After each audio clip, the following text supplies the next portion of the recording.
नमस्कार, अखबार रिपोर्टर के इस अंक में आपका स्वागत है। कल उदय प्रताप कॉलेज जो बनारस में है, वहाँ पर कुछ मुस्लिम समाज के लोग जाकर नमाज़ पढ़ने लगे।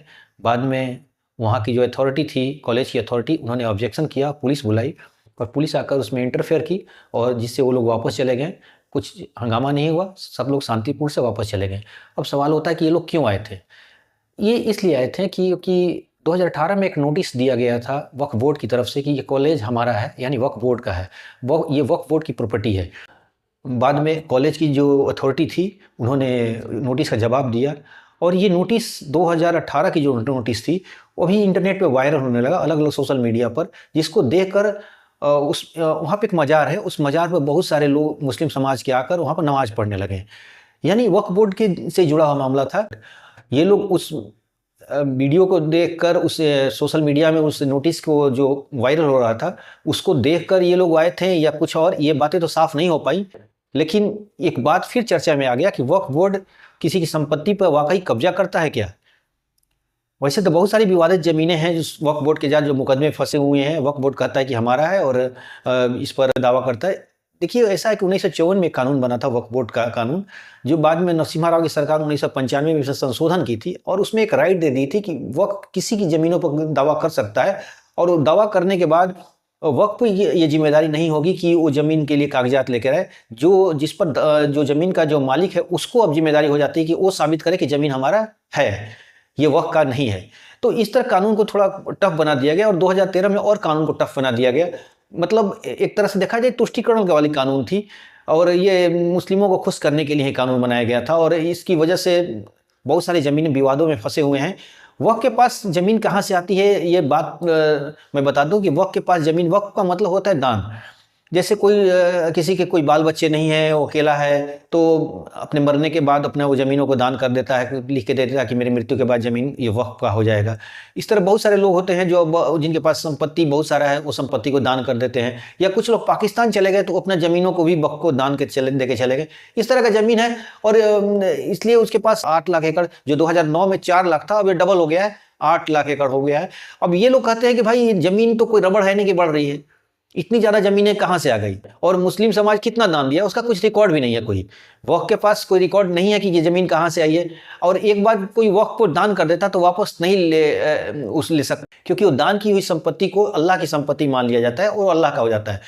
देखिए, भारत में धार्मिक ज़मीनें सबके पास हैं, वक्फ बोर्ड के पास भी हैं, हिंदू संगठन के पास भी, लेकिन हिंदू संगठन के पास उतना नहीं है, लेकिन उनके पास भी ज़मीनें हैं, जो मठों के पास है या कुछ धार्मिक लोग जो हिंदुओं के भी कुछ धार्मिक संस्थान, उनके पास भी है।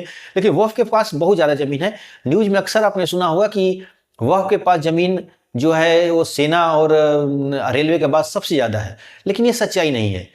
वक्फ के पास ज़मीन से भी ज़्यादा ज़मीन कैथोलिक चर्च के पास। कैथोलिक चर्च के पास करीब 17 करोड़ एकड़ ज़मीन है।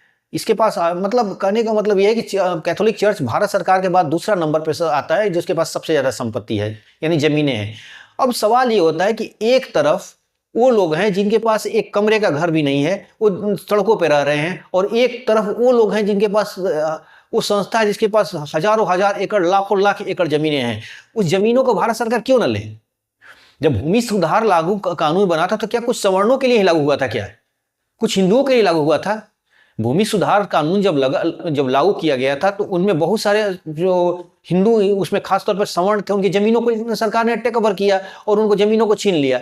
आज मैं उन लोगों की बातें कर रहा हूं जो पिछड़ों की बात करते हैं, जो दलितों की बात करते हैं। जब दलितों की बात करते हैं, पिछड़ों की बात करते हैं और कहते हैं कि दलितों और पिछड़ों के पास जमीनें नहीं है, तो क्या वक्फ में सुधार नहीं होना चाहिए?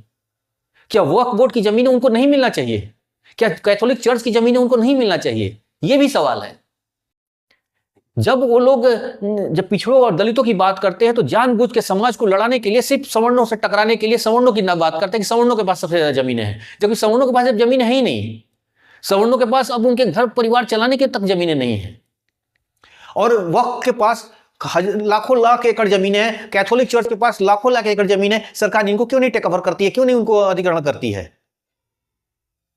जब आपके पास दलितों के लिए एक छोटा सा उनके पास एक कमरे का बनाने का घर नहीं है और एक तरफ कैथोलिक चर्च के पास लाखों लाख है, कैथोलिक चर्च यही लालच देके कन्वर्जन भी करा रहा है क्या इस पर सरकार की निगाह नहीं है? सरकार क्यों मीडिया को देखकर सिर्फ वक्फ को ही हमला कर रही है? कैथोलिक चर्च का भी नाम ले, बराबरी होना चाहिए सब में, कैथोलिक चर्च का भी नाम आना चाहिए। और कैथोलिक चर्च, यहाँ पर क्रिश्चियन है कितने? यहाँ पर क्रिश्चियन मात्र 2% है, और 2% के पास 17 करोड़ एकड़ जमीन। ये कैसे संभव है? जाहिर सी बात है, ये अंग्रेजों ने दिया था। अंग्रेजों ने कोई जमीन कहीं से अपने इंग्लैंड से तो लाए नहीं थे, यहां से जमीन है जो हड़पी, कैथोलिक चर्च को अंधाधुंध बांट दिया, क्योंकि उन्हें भी क्रिश्चियनिटी को प्रमोट कराना था, यहां पर ईसाई धर्म फैलाना था, और मुसलमानों का भी वही हाल है। तो सरकार सिर्फ वक्फ बोर्ड संशोधन कानून ही लाए, चर्च में भी बदलाव लाए, उस पर भी निगाह डाले। कैथोलिक चर्च के पास इतनी जमीनें कैसे हैं? और जब कैथोलिक चर्च के पास इतनी जमीनें हैं, जो हमारे पिछड़े भाई हैं, जो हमारे दलित भाई हैं, वो उन्हें कैथोलिक चर्च और वक्फ की जमीनों को लेकर उन्हें क्यों ना दिया जाए? देश में स्पेशल एक्ट क्यों लागू होगा? एक समाज के लिए अलग, दूसरे समाज के लिए अलग क्यों होगा? ये एक सवाल है, अब इस पर बहस होनी चाहिए। अभी राजद के तेजस्वी यादव कहते हैं कि हम वक्फ के कानून में बदलाव नहीं होने देंगे, यही बात समाजवादी पार्टी के भी नेता कहते हैं। तो आज के अंक में बस इतना ही, एक नए अंक के साथ फिर आपके साथ मुलाकात होगी। तब तक के लिए बहुत बहुत धन्यवाद। हमारे चैनल को लाइक कीजिए, शेयर कीजिए और सब्सक्राइब कीजिए। Thank you very much.